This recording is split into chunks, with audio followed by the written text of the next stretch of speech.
Welcome back to The Explainer, everyone. Today, we're jumping straight into the vibrant heart of local Philippine art. So whether you're a seasoned artist or just kind of curious about how everyday things are put together without modern tools, settle in. We're going to explore the amazing tradition of weaving together. But hey, before we dive into the deep end, let's just take a quick second to check in. How are you feeling today? Are you giving a thumbs up, feeling great and totally ready to go? Maybe a thumb sideways, feeling just okay? Or, perhaps it's a thumbs down and things are just a bit tough right now. Listen, wherever you're at today, that is perfectly fine. Let's just take a deep breath together and let's get into it. Okay, here's our game plan for today's session. First up, we'll identify local weaving practices, like Paco or Benig, and look at their cultural significance. Second, we're going to apply basic local weaving techniques, specifically Lala. And finally, we'll express cultural identity through a woven craft. So let's start by looking around the house. Think about a traditional banig, a sleeping mat, or a bayong bag. You've probably seen them at your grandparents' house or at the market, right? Now, how do you think those natural strips were put together without a single drop of glue or a single nail? Where else in your house have you seen something exactly like this?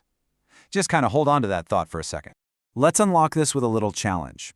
Imagine you have a pile of uncut paper or leaf strips sitting right in front of you. This is our Mystery Strips Challenge. Try to make those uncut strips stay together on a flat surface without falling apart when you pick them up. No tape, no glue. How would you pull that off? And that brings us to the official title of our lesson, Hobby at Pamana, expressing local cultural identity through traditional Philippine weaving, Lala, and paper crafting. So, the secret to our mystery challenge? It's a technique called Lala. Simply put, Lala is the traditional Philippine art of weaving materials, stuff like palm leaves, bamboo, or even paper strips, into an alternating pattern. It's this exact over and under alternating pattern that gives flimsy individual strips their structure and strength. The process actually boils down to 3 simple steps. Step 1, lay down your vertical strips, which we call the warp. Step 2, interlace your horizontal strips, the weft, going one under, one over. And step 3, secure the edges. When you actually do this by hand, you can literally feel the material getting tighter and stronger with every single strip you weave in. But this craft is so much more than just making a nice sleeping mat or a pretty basket. Historically, it's a profound symbol of resilience. Back during the Philippine Revolution, these everyday woven items were used to secretly carry messages and hide crucial goods. So, these seemingly ordinary objects sitting quietly in a home were actually vital tools in the fight for freedom. Thinking about all of that, here's a question for you. Why do you think patience is the absolute most important tool for a weaver? Think about the repetitive process for a minute. There's actually a really beautiful metaphor that captures this perfectly. If each strip represents a member of your family, what happens to the whole mat if one strip is missing or loose? It's powerful, right? Every single piece matters. If one is loose, the whole structure weakens. This idea of every piece mattering directly ties in to the spirit of bayahanan. Bayahanan is that core Filipino value of communal unity and cooperation. It's the idea of many small parts coming together to make something incredibly strong and beautiful. By weaving, you're physically demonstrating that exact same spirit with your own 2 hands. Okay, let's check. Time for a quick rundown to see what we've picked up so far. Remember, I'm just going to read the questions. It's completely up to you to figure out the right answer. Question 1. What is the traditional Filipino term for the process of weaving materials like palm leaves or paper strips? Is it A, lala, B, pintados, C, sayal, or D, ukir? Moving to question 2. Which of the following is a common material used in traditional Philippine weaving?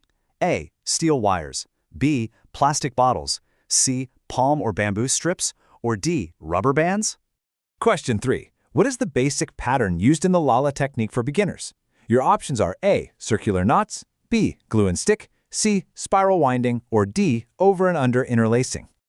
All right, question 4. Why is weaving considered a significant part of Philippine culture? A, it was only used for toys. B, it shows the patience and community spirit of Filipinos. C, it was imported from Europe in 2020. Or D, it is a way to make expensive jewelry. And finally, question 5. If you are making a woven bookmark, what is the absolute best way to ensure the strips don't fall apart? A, Interlace them tightly in an alternating pattern. B. Use a lot of tape on every strip. C. Just lay them on top of each other. Or D. Wet the paper so it sticks. Lock in your final choice. As we wrap up, here are some ways forward to keep exploring. Sometime today, I challenge you to find one woven item in your home. First, observe it. What is it made of? Next, appreciate. Think about why a handmade item is just so much more special than something stamped out in a factory. And lastly, draw. Grab a notebook and briefly draw the pattern you see. Get hands-on with it. Thank you so much for hanging out with me today. I really hope this explainer gave you a cool new perspective on the Lala weaving technique and the incredible culture of resilience and unity it represents. I'm going to leave you with this final thought. Just like a woven mat relies on every single strip to hold its shape, your community relies on you. So what kind of strength are you bringing to the weave of your own community today? Keep learning, keep exploring, and I'll catch you on the next explainer.